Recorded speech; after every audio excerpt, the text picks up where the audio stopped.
Yeah, one of the things that I did in my old school was I developed a program called Orchestra Buddies, where the high schoolers would once a week come in and after school for about an hour work with the elementary students and just build basic technique, reading skills, um, and then it was much more likely that they would develop that attachment and say, "Oh, my orchestra buddy, I see them in concert and, we're a lot alike and I want to continue." And it just made a big difference for the involvement. So that was something that I made sure to do all 4 years at my last position. And it made a big difference, I think.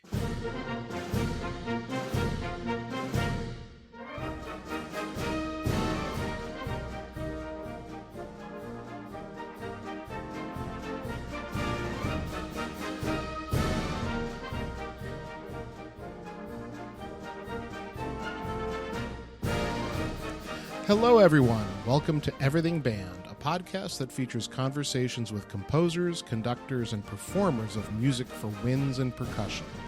My name is Mark Connor. I'm a composer and educator, and each week I have the good fortune to speak with and share the stories and wisdom of musicians and leaders in the band community. Are you planning to travel with your group sometime soon? If so, please consider my sponsor, Kaleidoscope Adventures, a full-service tour company specializing in student group travel. With a former educator as its CEO, Kaleidoscope Adventures is dedicated to changing student lives through travel, and they offer high-quality service and an attention to detail that comes from more than 25 years of student travel experience. Trust Kaleidoscope's outstanding staff to focus on your group's one-of-a-kind adventure so that you can focus on everything else. Before we begin, I'd like to take a moment to announce that episode 250 will be the final episode of the Everything Band podcast. This show has been successful beyond my wildest dreams, and I'd like to take a moment to thank all of the listeners and guests that have been a part of the show over the years. There is nothing better than the band community, and I'm truly humbled that you found value in this show over the past 5+ years. I'd also like to thank Jake Walker for working behind the scenes to bring the show to our listeners. Jake is responsible for all of the graphics and social media posts. Remember, help your students live up to the best that is in them through music.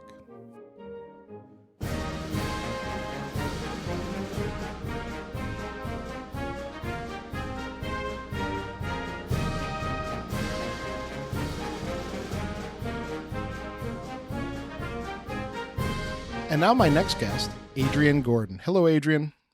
Hey, Mark, how are you? I'm doing well. Adrian, thanks for joining me. You're a little bit of an unconventional guest. You actually have a string background, correct? That is correct. Adrian, tell everybody what you do now, where you are. So right now I am in Charlotte, North Carolina. I've been here less than a year. I'm originally from Miami, Florida. Grew up, born and raised there. Studied music there at University of Miami and did my graduate studies at Florida International. Mm-hmm. Got here and now I'm teaching at Providence Day School. It's a great community private school for K through 12. And I'm teaching strings for grades 5 through 12. And I love it. I love what I do.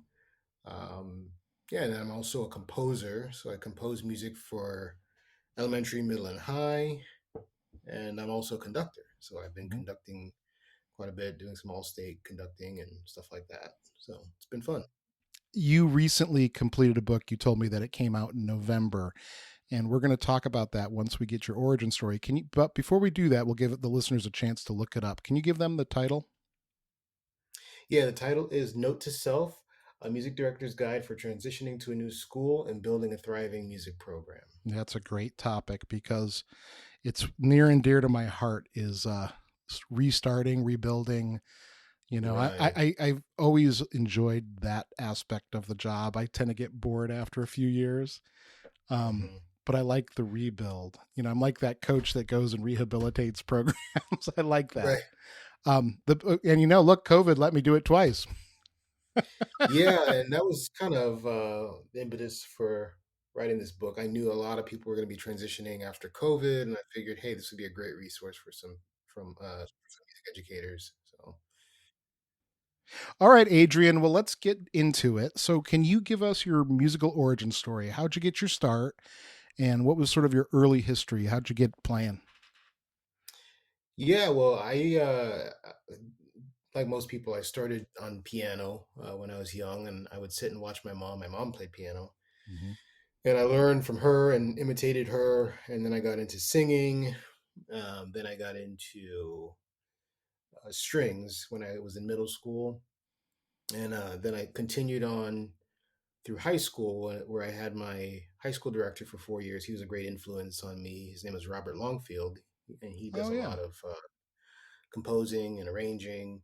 Um, so I learned a lot from him, and he was a great influence. Then from there, I once I finished my schooling, I said, I'm teaching. I have to learn all the instruments. Why don't I start writing for these instruments? And from there, I started composing.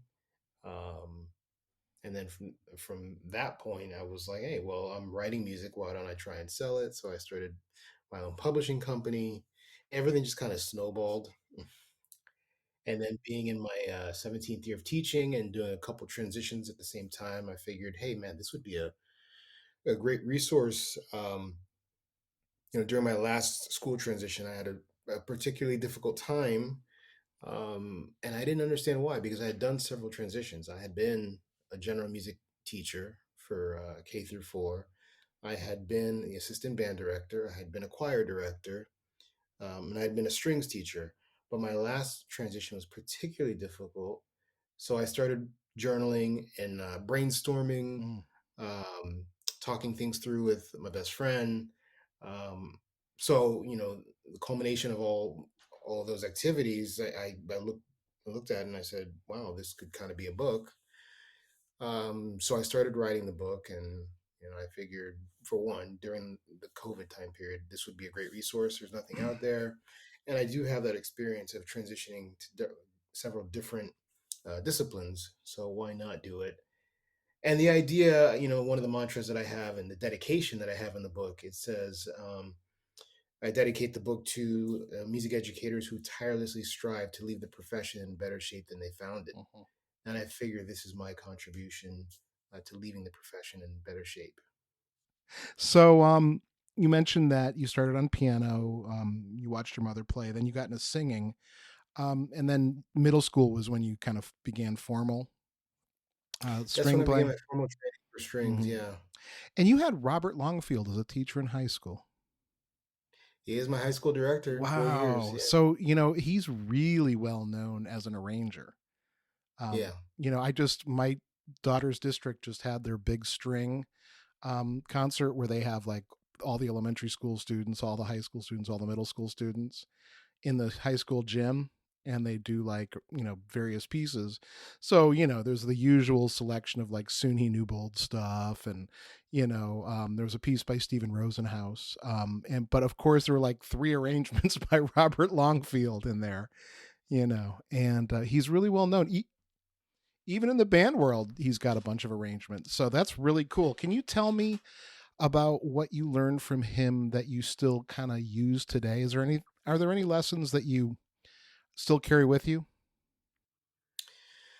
Um, he always had a very academic approach to his composing, and there were sometimes he'd bring in his stuff, and I respect it. I didn't respect that at the time because I was too young to appreciate and understand what he was doing. But he would bring in stuff and try it with us, and I didn't know. I was just like, "Oh, what's this?" And um, but I respect it now, knowing how hard it is to create something from nothing and then put it in front of people. And he did that consistently, and he was unafraid, and he was just very bold in what he was doing, and I have a lot of respect for that.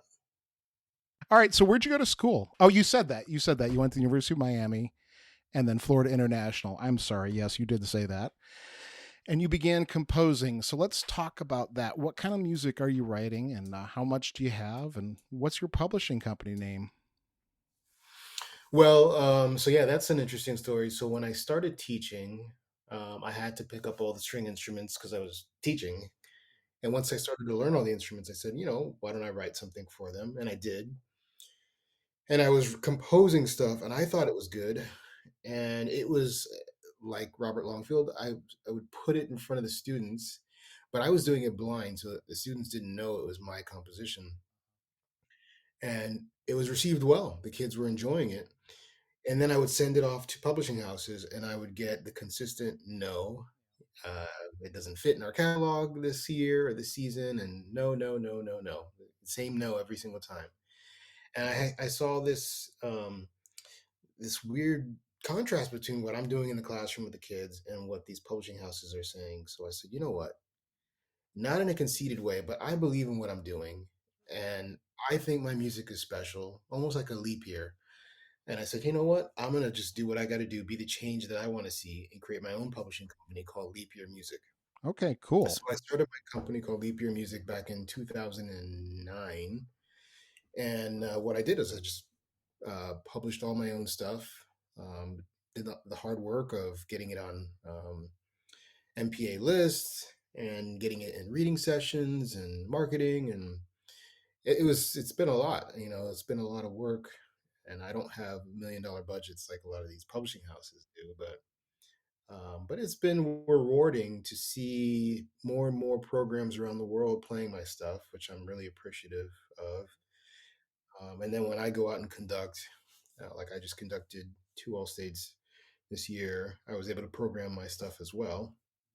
So that's exciting. Um, Which states? I'm sorry. yeah, yeah, I got to conduct the middle school All State in California and the middle school All State in Georgia recently. So that was a lot of fun. And I programmed my piece, High Rise, and my brand new piece through Alfred Music called A Tender Moment in Time. Okay. So that was a So lot of fun. so you did break through with one of the publishers. I did. And it's funny enough, the I look back and it was like 13 years, almost to the day, that I received the last no from that same publisher. Uh, Now they were accepting my first publication. So yeah, interesting how that works out. Yeah, after I finished my doctorate, I took a pretty extended break from writing because I had gotten really burned out on composing. And I had a piece that was sitting in a drawer, and I didn't think it was very good because my composition teacher hated it because it was kind of like bandy.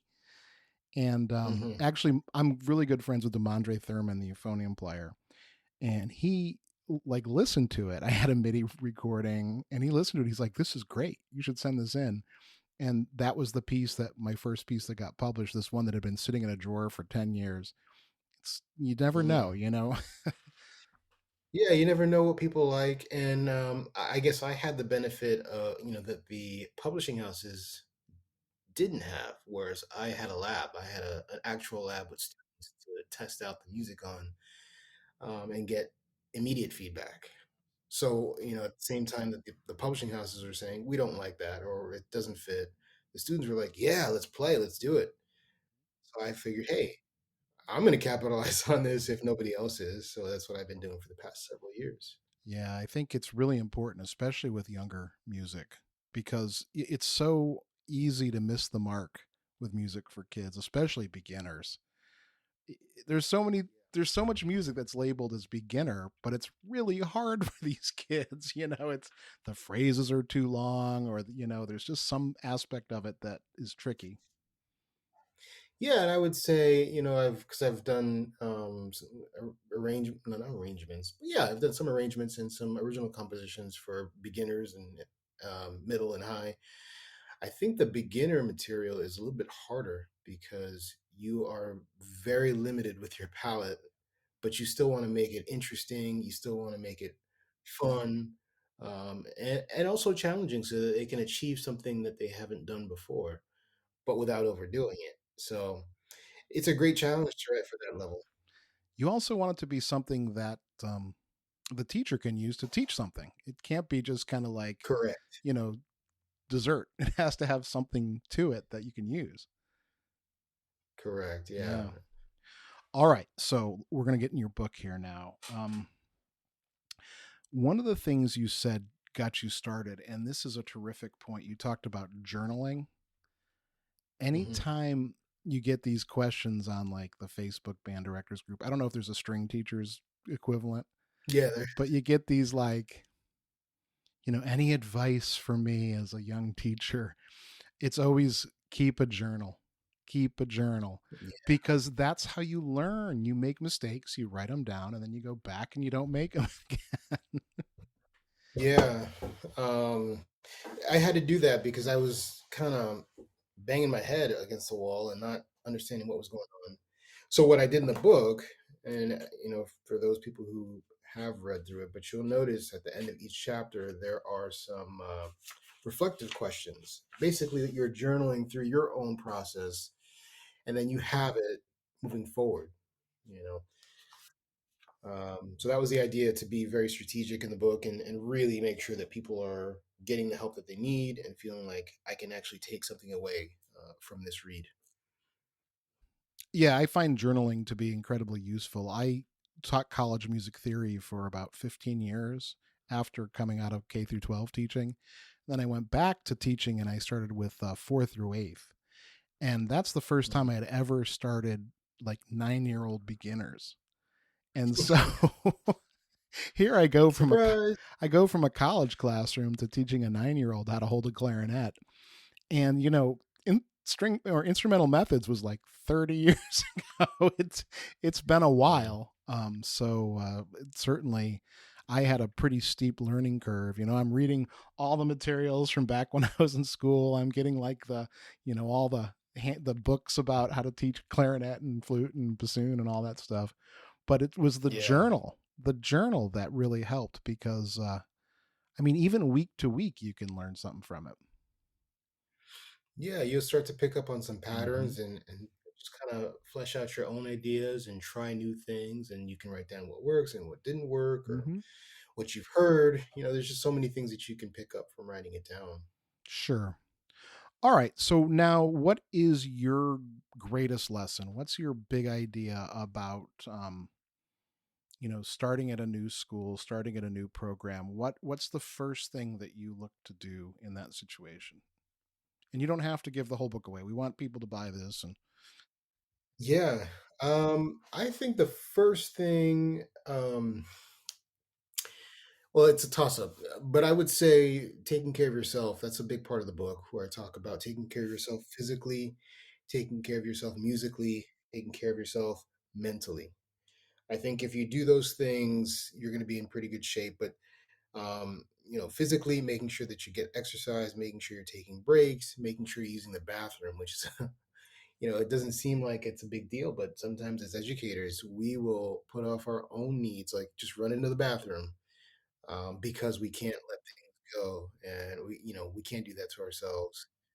And I've always talked about the analogy of, when you are on the plane and the flight attendant says, if the oxygen mask happens to drop down, make sure you put your own mask on before you help others. Well, the same thing applies for us as music educators. I think we have to take care of ourselves if we want to be valuable to our students.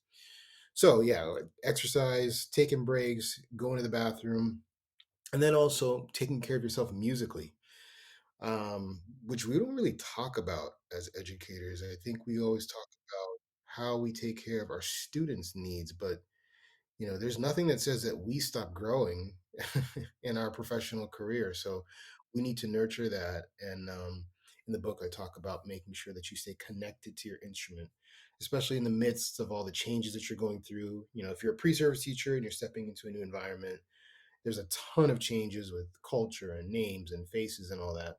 And if you're an experienced teacher and you're stepping into a new role or transition, there's also a ton of stuff that you're absorbing.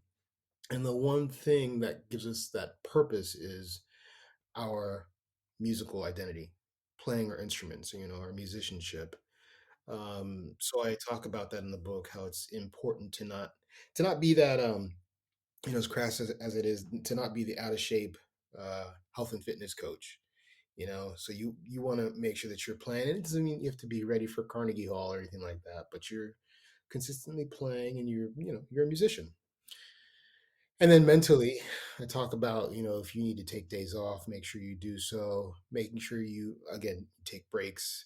um, talking to somebody, a mental health professional if you need to. Um, I think there's a lot of pressure on us as educators to just be this consistent rock, and we're humans too. We need help. We need um, guidance. We need advice. We need tips. So there's no harm in making sure you talk to mental health professionals as well. So that would be the first big thing, taking care of yourself in that whole realm. And then the second big thing I would say, excuse me, is your why versus your what. So think about why you're teaching versus what you're teaching. I think a lot of times we forget that we are in the field of people and not necessarily in the field of music. Music happens to be the vehicle that we use to push the development and well-being of our students. We want to see things like discipline and hard work and excellence being achieved, but we have to reach them as people first. And I talk about how my one of my favorite classes was math, and I'm a terrible mathematician. But I enjoyed, yeah, I enjoyed in high school how my math teacher, he would spend the time trying to talk to us as people. He would ask us intellectual questions that had nothing to do with the content, just about life, talking to us like human beings.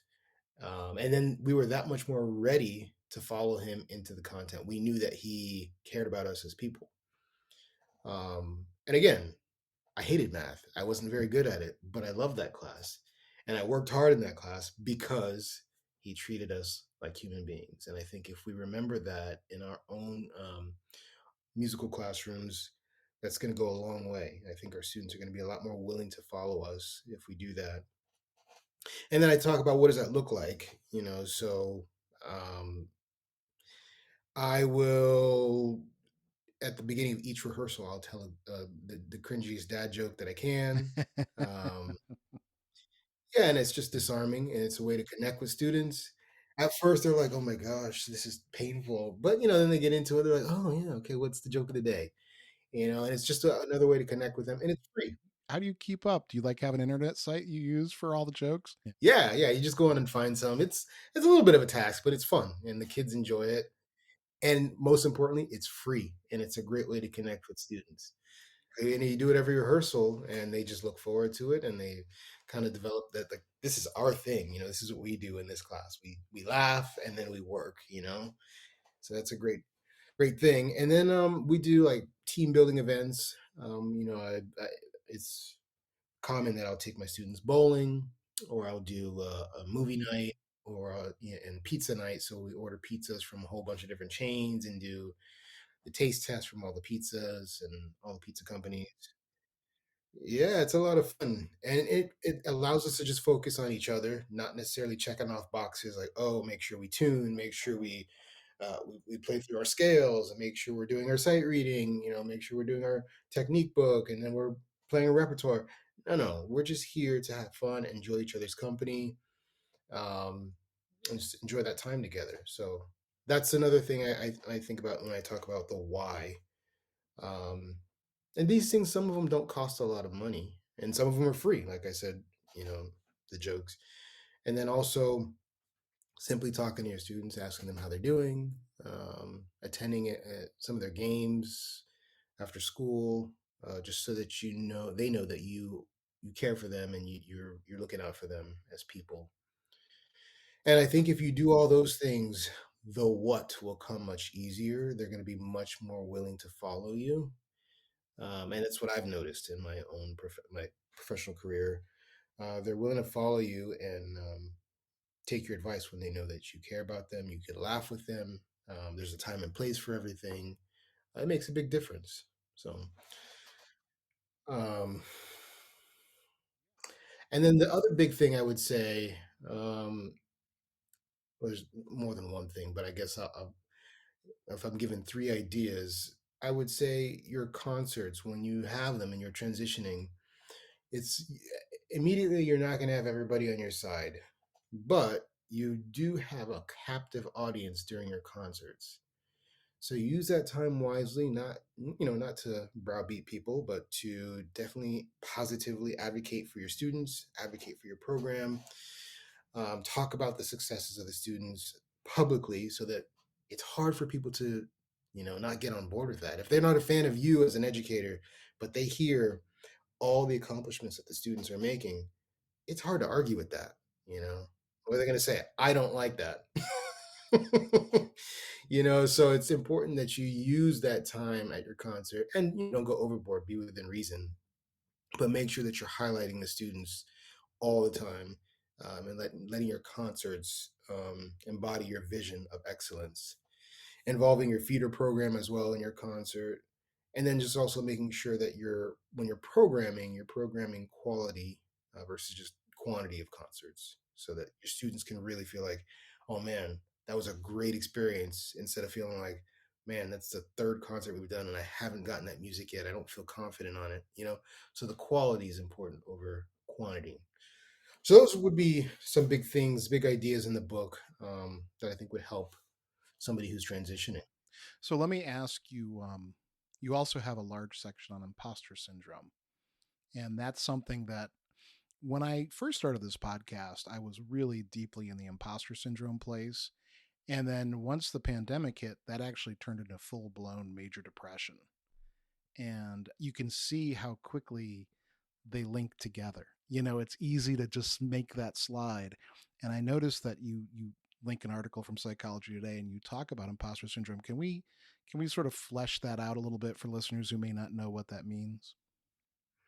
Yeah, it's when you have steady markers of success, yet you still do not feel confident in what you're doing, and you still feel like literally an imposter at what you're doing, even though the evidence says otherwise. So in the book, I talk about how in my last transition, I was going from teaching elementary and middle school, and now I was going to be taking high school as well. And I never taught high school. And I thought to myself, man, I feel like an imposter. I feel like I'm not going to be good at this. I'm not, I've never done it. And I worried myself to death, even though at every level, every year, every level, I've had clear indicators of flexibility and adaptation and success. Yet I was still giving myself a hard time and feeling like I wasn't worthy of that position. But once I got in there, I realized, man, I'm okay. I'm good at this. Um, so I think it's important to realize, to take stock of what you've done. And one of the ways that you can do that and to kind of combat that feeling is to, for one, take a look at your resume. Number two, update it. That's going to force you to think about your accomplishments and force you to think about the positive things that are going on in your professional life, and kind of push some of those emotions down, those loud voices of the, like we talked about, the imposter syndrome that keep rearing their ugly head. So that's been my battle. And I've had some great colleagues and friends who, I think of one in particular, and I always tell them, man, I'm channeling you. I'm channeling my inner you. But I love the way, uh, buddy of mine, he just goes for whatever he does. He just goes for it. He didn't care. He didn't. He just does it. And if it doesn't work out, he adjusts. He'll fix it and try again and do better, or just brush it off. And I was listening to a podcast a couple of months ago, and they talked about how it's not necessarily about failure, it's about trying again with new information. So if you can keep that in mind, you're not failing, you're just revisiting, relearning, and doing things with new information now. And if you can have that mindset, I think you're going to be in much better shape. Yeah, I as I kind of scan through your manuscript, there's so many things in there that just resonate. Um, just so many things. But I want to kind of get off. I just have a light moment here, and tell me about the Yeah. songs. Oh, yeah. Every chapter has a song, and even some sections have a song. Yeah, every chapter has a song title, and that's intentional because how many journal articles, do we read or um, music books that we read that are just very dry and don't really speak to us? And I really wanted this book to speak to people and be interesting and engaging and intentionally a short read. I wanted it to be something that people could just take home on the weekend, come back Monday morning, have like three, four, five ideas, and be inspired. So one of the things that I did was I made every chapter a song title. And the idea behind that is in addition to reading the book, now you actually have a playlist that's going to help you mentally and emotionally stay on track, flesh out your ideas. Every time you're getting off track, you're going to be listening to that playlist and staying on track and fleshing out those ideas. And it's just a musical way instead of just reading. It's a musical way to be engaged with the text. It's funny when I look at the titles. I love this chapter title, Letting Go of Your Former Role. It's so hard to say goodbye to yesterday by Boys to Men. I love Yes. that because every time I've switched jobs, I've missed the old one in some way. It's like, Yes. Yeah, and that's natural. That's very natural, especially if you're in a situation that wasn't as good as the one that you're coming oh from. yeah, and that's an But unfortunate we got to reality. realize, yeah, but we just got to realize that the decisions that we made, they have consequences, and we got to focus on the positives and Yeah, move forward you and s- not look back, not look in the rearview mirror. you say it. The grass isn't always greener. You know. True. The grass is not always greener, and I go through a whole chapter on what to do when you encounter that because that's going to happen. Yeah. That's happened to me. You make that change, and you're not as fulfilled. It's not as gratifying as you thought it would be. What do you do? So I So talk about it in the book. let's dig into that. Just you and I, not with the book, but let's just from our own experiences. What are you looking for in a new job when you're maybe have some dissatisfaction? How do you know if it's the right move or not? Just in your experience, is there anything we can say to like young teachers to try to help them through that decision? Yeah, I think one thing that I've learned over the past several years is the interview process is not just for the employer, it is for the employee. You need to interview them as well. You need to make sure, just as much as you have something to prove to them, they have something to prove to you as well. You are valuable as an educator, you are valuable as a human being, and they need to make sure that they're showing that, in good faith, that we want to prove that to you. This is going to be a safe environment, it's going to be a professional environment, and if they can't, if you don't feel that from the get-go, it's not somewhere that you want to be because it's not likely to get better unless there's a big overhaul of administration. But you got to protect yourself. It's never going to be better than the interview. I can guarantee that. Right, right, yeah, and yeah, that's what I've learned. Interview the interviewer. Don't be afraid, don't be shy, have those questions. So I've applied for college jobs and high school jobs and middle school jobs, and I went on a college interview a few years ago, and I'll leave it completely anonymous. But it was a place where I thought would be great to kind of like live and be. And I got to the school and I began to kind of explain my philosophies about things. And within about an hour, 90 minutes of what was a full day of interviewing, I knew, they knew. It was just, this was not going to work out. It was just kind of like, let's enjoy lunch, let's have some nice conversations, and we'll all go our separate ways. And thanks for the opportunity. You just sometimes have to walk away. Right, you have to, not be afraid to move on and find something that's going to be a better situation for you. You got to remember you are valuable, and you can't let one institution tear you down or make you think that you have nowhere else to go because you are valuable. You have, not like I don't know, you've seen that movie Taken, where Liam Neeson says, "I have a particular set of skills," Yeah, yeah. and One of the well, most you have sinister a lines in particular, film too. yeah, Yeah, you have a particular set of skills, Yeah. and they're valuable, and don't sell yourself short. Make sure that you are holding that employer to account and making sure that you ask them, and then, of course, be professional, but ask them the tough questions. Ask them what is, like, what is your um, managerial style? What is the music culture like here? What do you expect from a new hire in the first year? Hold them to task. What are these things that you're looking for, and make sure that they align with your vision. So you got to make sure you know what you're expecting and you're wanting from that position, what you want to get out of it as well. But don't be afraid, because it is your livelihood.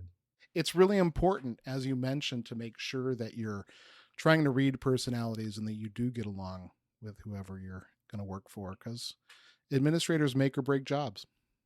Yeah, they have to be supportive, and you can ask them, in what ways do you support the arts? And they should be able to tell you. They should give you some concrete ways. What is your leadership style? Ask these questions. It can be hard if you don't have a job. You want to impress them. You're kind of desperate, but it's Yes. sometimes you have to ask the tough question. What happens if X happens? What's my position if parents decide they don't like the way I'm doing marching band or the way the orchestra played? Whose side are you taking in that situation? Those are, that can be a big deal. Right. And I would say the discomfort is of not having a position is somewhat temporary to the misery that you're going to feel being in a very toxic situation day in and day out, you know. So, yes, I know it can be uncomfortable. You want that position, you have responsibilities, obligations, you have family. I get it. I'm not saying that things are not important, but try your best to balance things out, and ask the tough questions. Make sure you know what you want, and you Yeah. know go for it. Yeah. So let's kind of keep on the advice for young teachers. A situation that comes up actually pretty frequently. Now, the biggest programs, whether they're string, choral, or instrumental or band, um, if there's a huge program like an award winning powerhouse, usually they're drawing an experienced teacher in to take over that position. But often teachers are getting jobs in rural areas where maybe there was a teacher who was there for 30 years, is a fixture in the community, and is beloved. And now you're a young teacher walking into those shoes, which in some ways are harder than taking over for the super hyper successful famous person. Yeah. Because local fame is powerful.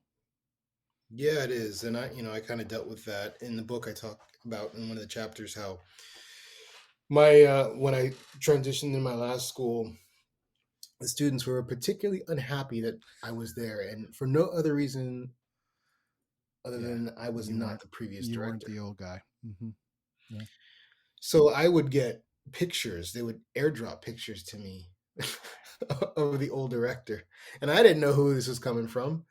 Um, so I could tell that I had some work to do to connect with these students, and to win them over. So we did a lot of things like jokes. We did a lot of things like Jolly Rancher Friday. Work hard all week. I give you a piece of candy. Small things that just developed the trust and the relationship with them. Yeah. And then I also said, in the book, I talk about trusting in the power of professionalism. So you're never going to be the old director. You're a different person. You have different DNA. You have different ideas, different thoughts, different processes. But be professional. You can always say, I respect what so and so did, but my intention is to help you and try something new. Um, and this is what we're going to try, and still have respect for what has been done. Yep. And it's never going to be 100%. You're always going to have people who are not going to be on board just simply because you're not the other person. Mm-hmm.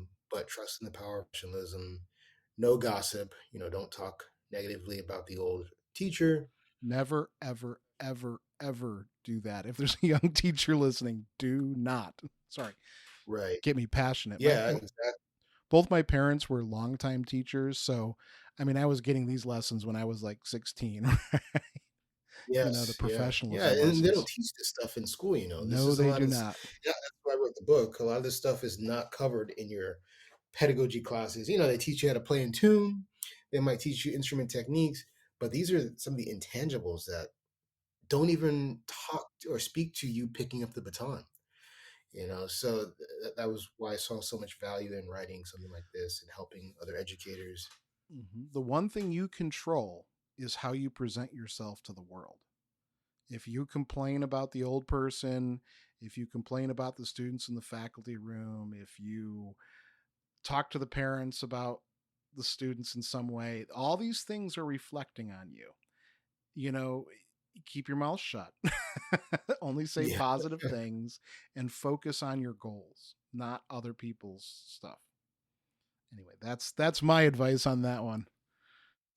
Yes, absolutely. I 100% agree. Just be positive, focus on what you intend to do, how you intend to get there, be strategic, include the community with what you're doing. So if you have a vision, include your students in it, ask them their thoughts on it so that they can partner together with you. And then they're invested and they're accountable. And it's not just, oh, well, this is how we used to do it. No, no, no. I involved you. I included you in the vision of this program. You said X, Y, and Z. Here's what you wanted to see. So we are partnering together to do this. That's one of the ways that you can kind of avoid some of that. It's never going to 100% be taken away, but there's things that you can do to kind of mitigate that. Yeah, you were also mentioning how to get student buy-in. One of the tricks I learned early on, well, maybe not that early on, is I always remember that you're part of the ensemble. You're part of the classroom. You're not against the students. You're leading the students, but you're guiding them. You're part of the process. You know, it's not, Right. so I never want to set myself apart from them, even if it's in front of the concert. You know, it's typical, traditional in a professional orchestra for the conductor to walk out and take the bows for the students, but you can't do that with kids. You have to make them the center, not yourself the center. Yeah. And so it's tricky because we try to like teach them, okay, this is how it's done, this is the comportment, but by the same token, it's not about your achievements, it's about the students' achievements. Yeah, that's what I was saying at the concerts. If you can be sure to highlight, I always try and highlight, this piece will feature, so and so on cello and so, and hey, I want to publicly recognize this person for getting a superior at solo ensemble or whatever the accomplishment may be. But you want to be dead on, just celebrating the accomplishments of the students. You want, for one, the administrators to see that, um, because it's hard. It's really hard to argue with student success. What are you going to say? I don't like that the fact the kids are being so successful. It's not going to go over well, you know. So I think that if you can be hyper focused on that, always highlighting what the students are doing, communicating that to parents, communicating that to you if your district or your school has a social media person, making sure that you're getting them uh, those wins. If you got the W somewhere, shoot it over so that it could be publicized on social media. Send an email blast to the parents talking about what happened. Like I just had MPA a few weeks ago, and all my groups went in. They all got superior. I made sure to attach all the judges' comments. Make sure to email the parents and administrators so they could see exactly what we do. And again, it's hard to argue with the success of the students, and that's what we're there for, just to watch the kids be successful. Sure, I had a really interesting experience. I presented at the Illinois Music Educators Conference, and the person I was presenting with is Heather Hofel. She's a composer, and we presented on beginning band music, and we had a demonstration band that actually was from her district where she was a beginning band teacher. And she it was so powerful because she had these kids in fourth, fifth, sixth grade, and now they're on the stage playing for her presentation. And she said, because she had just retired, and I'll never forget it, she said, as a beginning band director, you don't get the rewards that high school band directors get, but what you do get to do is see where the students go. And so, in high school, when I was a high school teacher, it seemed really easy to like put trophies on the desks, you know what I mean? Or that kind of thing, or, list how many honor band students. But with beginner, if you're a beginning teacher, don't forget that your success is where your students go. So keep tabs on them. That can be something you can use. Anyway, my thought. Yeah, yeah, absolutely. Adrian, is there anything about the book that I didn't ask you or that you didn't cover that you'd like to point out before we kind of wrap up the first part of this interview? Yeah, I would say that the education profession is unforgiving, and it requires you to give yourself grace, because Yeah. nobody else will. Not everything's going to be perfect. Not everything's going to be in line and in order. Um, and no transition is going to be the same as the last. But regardless of what you're going through, give yourself grace, Mm-hmm. one day at a time. Um, I had to learn that the hard way. So Oh I my hope to gosh, pass that yes. on in the book. Give yourself grace. Yeah, it's interesting that most of the best advice you give to young teachers is hang in there. It takes time. You're going to learn. It's going to get better.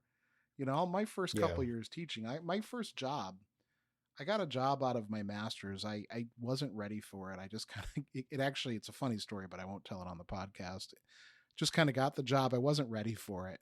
And I walked in and I was starting the band program. So I had band, and then I got to teach two classes of eighth grade literature, two classes of seventh grade literature, and a seventh or a ninth grade world history. That was my schedule. Six classes, only one was music. Oh my gosh, did those eighth graders, and it was at an all boys school, did they try to torture me? Yeah, I'm sure. Oh my gosh. And the only reason I stuck it out is because I'm just more stubborn than they were. It's like, no, you can torture me. I can go home angry every day, but I'm not leaving. Yeah. Yeah. If you're resolved to stay and you feel like you can make that improvement and stick with Yeah. it, then by all means. Yeah. I mean, I think I knew it was a good school though, because I had support. So I knew it was a job worth fighting for, worth suffering through, if that makes sense. Yeah. Yeah. Oh, great. Adrian, so we're going to have, I'm going to ask you some general questions here, but for everyone who's listening, the book is called Note to Self, a music director's guide for transitioning to a new school and building a thriving music program. There's a lot of really great stuff in here. For anyone who's taught for a long time, it resonates. And if you're a new teacher or maybe someone just who needs to refresh yourself mid-career, it's a good resource for that. Um, so thank you for writing that, Adrian. Yeah, absolutely. All right, are you ready for my enlightened round? I call it Yes, enlightened let's do because these are questions that are just like they're not quick. it. Okay. I'm ready. I'm going to let you think through because I didn't send you the questions in advance. I feel like an idiot for that, but I'm sorry. I'll give you some. No, it's all I'll good. give you some grace here, Adrian. Yes, thank you. All right. The first of these questions is, where do you draw the line between healthy and unhealthy competition in music? Okay. One of the big things that I've implemented in my own teaching, which kind of steers me away from that unhealthy competition, is kind of growth. I call it growth mindset grading. So, yes, from Carol Dweck. So I have my students. Whenever I give assessments, they're never permanent. So if a student scores, a low score, a low grade at the first time around, I say, okay, it's not the end of the world. You just need to retake it. And you can retake it as many times as you want. So we're kind of instilling that growth mindset where it's not just about that one and done performance or that fixed, you know, quote unquote failure. It's more about, like we talked about earlier, retrying with new information. So if we can establish that mindset, I think it almost erases the idea of unhealthy competition because the only one that you're competing with is yourself to reach your personal best. So that's what I think implementing that has helped my own teaching and my own program move away from that. Yeah, and you can apply that in the meta too if you're going to competition or to whatever your state, festival is, whatever you call it in your state, MPA, whatever it might be. You are competing for scores, but what you're doing is you're competing to be as good as you can be at that moment, Right. not Yeah, and I forever. tell my students when we go to MPA, because we go every year. When we do go to MPA, I don't mind if we don't make the highest score. Really, I don't, and I let them know that ahead of time. I mind if you're not trying your personal best. That's what kills me. And I can live with, hey, you worked your butt off.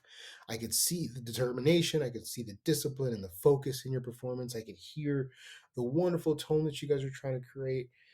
But if we didn't do, the superior performance, but I saw everything that I think needed to be there for uh, what I would call their personal best performance, I'm okay with that. And I let them know that ahead of time. So they walk in to any kind of adjudication knowing that, okay, he's not going to get mad if we don't get that superior. He just wants us to try our personal best. Yes, that's all I want. Excellent. All right, Adrian, this question is one that causes a lot of problems for most music educators, especially young music educators. There's sort of this celebration of being the last car in the parking lot at night that music teachers sometimes have, but I don't think it's healthy. And so, what I want to ask you is, how did you find, or how do you try to find, a work life balance in your career as a music educator? Well, you got to remember there's no award for the most burnt out teacher or the most unhealthy teacher. They don't give awards for that, and they don't give raises for that either. Um, Nobody's going to appreciate and respect your time like you. And honestly, the more you do that, the more you are training your community to know that there are no boundaries for you. You are subtly training them to disrespect and disregard your time. So it's important to set those boundaries and say, you know what? I am 100% all in during the day. I will help with whatever, student needs. I'll take phone calls, emails, but there comes a time when my family matters too. And that needs to be respected by the students and parents and administrators. And in the book, I talk about your family, whatever that looks like, they need you. They need your laugh. They need your smile. They need your jokes. They need you. They need those best parts of you. And it's not fair that other people, and I don't mean this in a negative way, but strangers get that as opposed to the people who are closest to you, if that makes sense. Makes perfect sense to me. What are the challenges facing music education, and how do we best meet them? You pick your favorite. Yeah, that's a huge question. Um, I do think there needs to be, that's a tough question. So, for one, my old state of Florida, I always had a problem with the way, for example, at Solon Ensemble, they wouldn't allow any contemporary music into those evaluations, those adjudications. Why? If a student is willing to practice, if a student is willing to put the time in, make a decent presentation for you, but it happens to be that the music is in a movie, that means that you don't want to listen to it. Rethink what you're doing. We're already we already see dwindling programs and funding. You want to expand these programs as much as you can and be forward thinking and bringing everybody into the fold. So I think that's important. Embracing the now with music styles and genres. I also think there needs to be in particularly in the composition world a certain amount of diversity that you don't see. I do think that students need to see, for example, like, hey, there are people like an Adrian Gordon, a black composer out there who does write stuff, and it's not just the Mozart or the Beethoven, whatever. There are people, living composers out there who are doing this, and It's particularly bad in the string orchestra, in the orchestra world. It's particularly bad. yes, it's very, very bad. I did a session for the ASTA, American String Teachers Association, 2 years ago. I presented with a colleague of mine about underrepresented composers, And I got to tell you, it was hard to find living composers in the underrepresented community. It's very difficult, and that doesn't speak well to what's going to happen with our profession. It's not sustainable, you know. So I think that has to change as well. It's so slow to change. It's definitely better in the band world than the orchestra world because there's not 600 years of music. There's only 100. Right. So it really helps. And so we're Yeah. seeing more diversity and sort of a snowballing effect of it in just the last 2 or 3 years. So hopefully that can transfer over in an orchestra. Yeah, it's a lot faster, I think, in band, even in the choral world. I think it's a I little think they're faster. way ahead of both. I think they are. Yeah, but for the string world, man, it's almost like a desert, which is not good. And I don't, You're fighting Beethoven. You said okay, it. yeah, you have all these master works out there, which to their credit, they are master works, but it shouldn't be at the expense of new music and inclusion and diversity and having students be able to identify with people that look like them. Sometimes, not all the time, but just sometimes, you know? So Huh. I think unless that changes, you're going to see a big problem in the profession. Yeah, I agree 100%. One of the things that really bothers me when we do those studies on diversity in like professional orchestras is we're kind of ignoring the basic problem that we can't have diversity if we're not playing living people. So let's start with living versus dead as our first measure, and then let's measure the living people because that's really where we can make progress. Hmm. We play so much music by dead people, and we know that 95% of that is white male. Yeah, and again, I don't take anything away from those. I don't think anybody's success needs to be predicated on the failure of that music. Right, right, right. And But I no, do, and I don't mean that. I mean we have to make room for more living.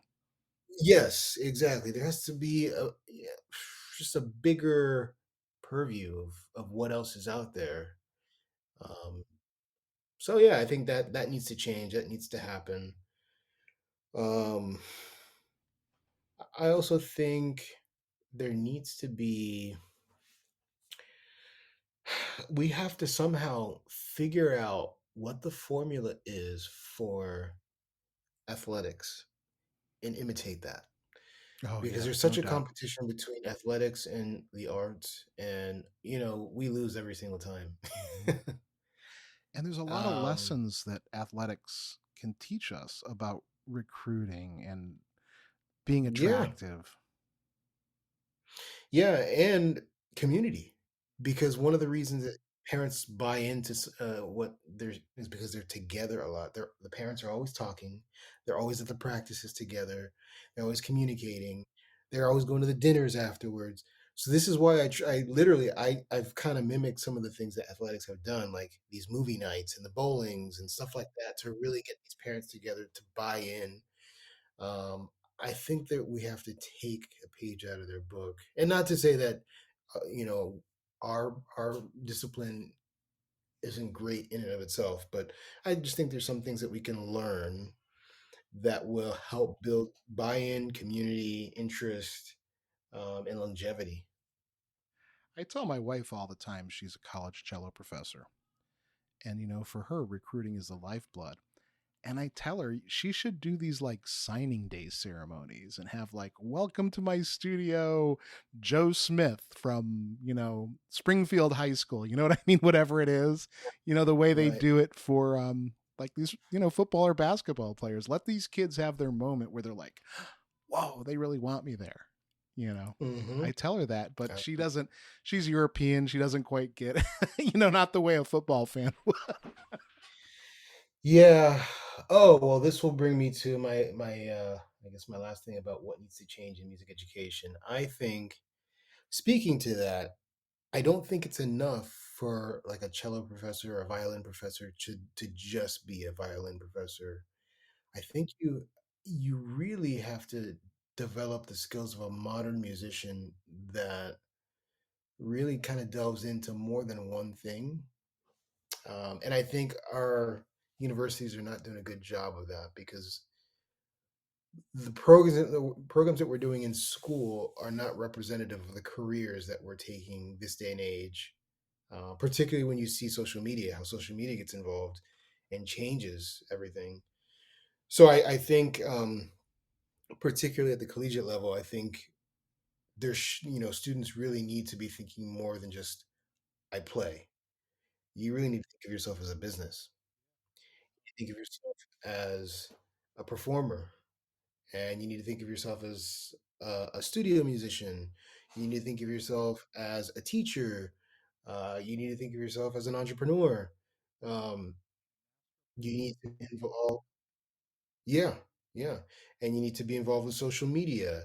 I think all those things are really what the modern musician is doing, and I think are particularly at the collegiate level, they're kind of slow to adapt and support students in that way. And I think, I mean, just look at some of the things that you see now, even like a Lindsay Sterling. I'm not saying that she's the most amazing player, but she is very good at what she does. Um, and she didn't learn that in music school. You know what I mean? But if we want our students to be successful, they're going to have to pick up some of those skills. I read a fascinating study in one of the music education journals that was talking about how they interviewed students at a major university and how the students would go and play gigs like jazz at the jazz club or rock gigs or whatever around town. Then the next morning they would come in and they would hide that from their professors because they didn't want their professors to find out that they were making money doing these other things. Yeah, it's nonsense. Isn't that weird? For me, yeah, I have one for you. When I was in college, I was in an R&B acoustic R&B band, Mm-hmm. and we were doing a lot of songwriting, and I had written some music. We had an opportunity to meet Michael Jackson, Oh, cool. and yeah, we ended up writing. I had one song that I had written already. It won an award through BMI, and then we wrote two more songs as soon as we could. We wrote the songs, recorded them, produced them, editing everything in like a day or 2 days because we knew we were about to meet him. Mm-hmm. So we go and we meet him. We perform this music for him, and he didn't end up using it for any of his albums, but it was amazing to meet him Oh, and yeah, to I meet bet. Chris Tucker. But it was the most mind blowing experience to do that. And then the next morning, I'm going into my music history class, which just Yeah, yeah, I don't know yeah, I didn't know how to reconcile that. Like yeah. You can't. You can't. it was wild. Like I was just playing for Michael Jackson last night, and now I'm sitting in my music history class, bored to tears. Like it just, I think there has to be something done about stuff like that. And another thing that I didn't in my I was kind of forward thinking in my college career, but I got very frustrated with my own instrumental track in college because I wasn't allowed to explore alternative styles. So what I did was I was kind of a little cheeky. I ended up writing a piece of music called "Farewell to the Violin." I wrote it for solo violin, unaccompanied solo violin, and I played it for my jury, and I quit. Which I don't know how that went over, but my private teacher at the time, he enjoyed the piece, and he's a great guy. Um, but yeah, that just goes to show you how much I didn't feel as though, particularly at the collegiate level, I was getting the experience that I should have that was reflective of what's happening in the music scene today. We send that message to students too all the time. I mean, I'm speaking as Yeah. my former college professor self all the Hmm. time. You know, I taught theory the traditional way for a long time before one day I woke up and said, "This is just crap." But sometimes you have to. It's a journey to get to that enlightenment where you're like, "Oh, I'm not helping." So I Yeah. back teaching kids. So anyway, Yeah. There you go. You find your niche. so the next question is actually my favorite. It's much more lighthearted. If I Hmm. invented a time machine and I were to pick you up and take you back to the afternoon of your high school graduation, what advice would you give yourself? I've thought about this, and I'm thinking about a book. Um, but I would tell myself, just because you graduate doesn't mean that the learning stops, whether it's high school or college. And I think I kind of ran into that. I felt as though, oh, I graduated, so I'm at the next level and I'm good. You don't realize how much learning has to happen outside of the classroom. It's just enormous. And do not be fooled by that piece of paper because, you know, you will get left behind. You get left behind. So I would just tell myself, keep studying, study hard, learn as much as you can, talk to people, ask questions, practice, be the best version of yourself that you can be without wasting any time. Because at a young age, you don't realize how precious time is as a commodity. So take advantage of that youth, take advantage of the time that you have, and soak in as much knowledge and experience and information and questions that you can. The analogy I like to think of is that your knowledge is like a drop in the bucket every day. So if you're a college student listening to this and you're struggling with like ear training, it's a lifelong process to develop your ears. If you're a young teacher trying to figure out how to stop a saxophone from honking, it's just a drop in the bucket. You'll be better at it. You're going to learn. Mhm. Just be patient. Give yourself that grace you mentioned. Give yourself that. I'm 52 years old now. My bucket, I feel, is like half full. Mhm. I've got a long way to go still. Maybe I'm just overestimating it. Maybe it's like the ocean left to fill. Yeah, you but it's know? one day at a time. Yeah, that's all you can do. I've been learning Spanish for several years now, and a friend of mine at my last job, he said he looked at it because we were both doing the same program, and the way he looked at it was so fascinating. He said, I had to stop thinking of I'm going to learn Spanish this year and start thinking of it as a journey.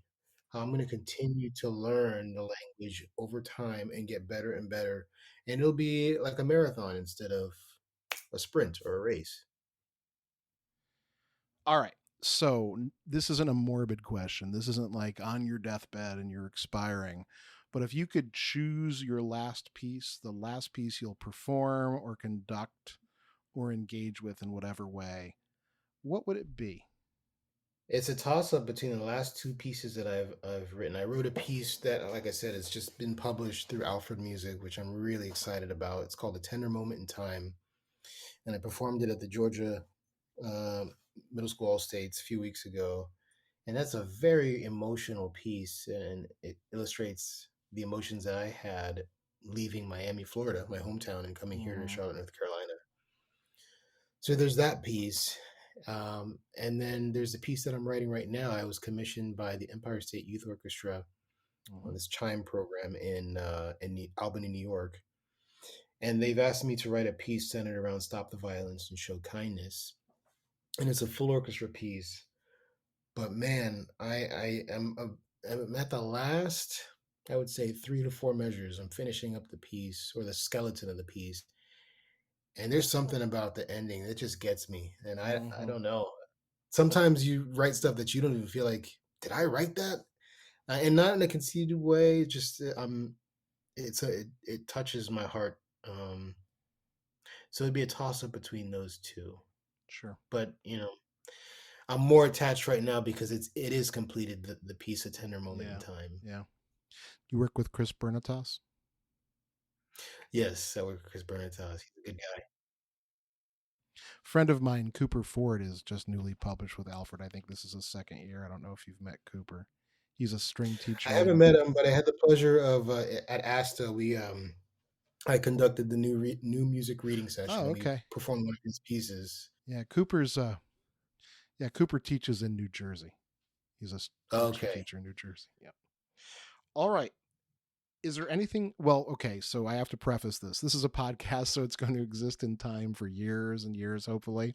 But within that hmm context, and of course, we talked about your book. But is there anything coming up of note that you would want to share? Well, for one, I'm going to continue throughout the rest of this year to push the book Note to Self. That's been really, really important to me, near and dear to my heart because it's so personal. But also, I'm really excited about this commission work that I'm doing. Um, I think it's for a great cause. I think it's the process has been fascinating too, where I'm working with students, I'm getting feedback from them, I'm hearing their improvisations, I'm hearing their mini compositions, I'm hearing their feedback after talking to them online and taking all this information and sifting through it and turning that into a larger work, including my own creative ideas. So that's been a lot of fun and very different, something new and different. And I've also changed my writing process for this project. So I'm really excited about the way this project in particular is working. This commission, yeah. So that's one of the big things that I'm excited about. Excellent. All right, Adrian, how can Yeah, if anyone wants to get in touch with me and figure out what I'm doing, what I'm composing, and where I'm conducting or clinicking, they can reach me at adriangordonmusic.com. excellent. It's adriangordonmusic.com or on social media. I'm on Facebook, I'm on Instagram, I'm on Twitter, I'm on YouTube, I'm on LinkedIn, all those social media platforms. But the main way to get a hold of me is adriangordonmusic.com. Excellent.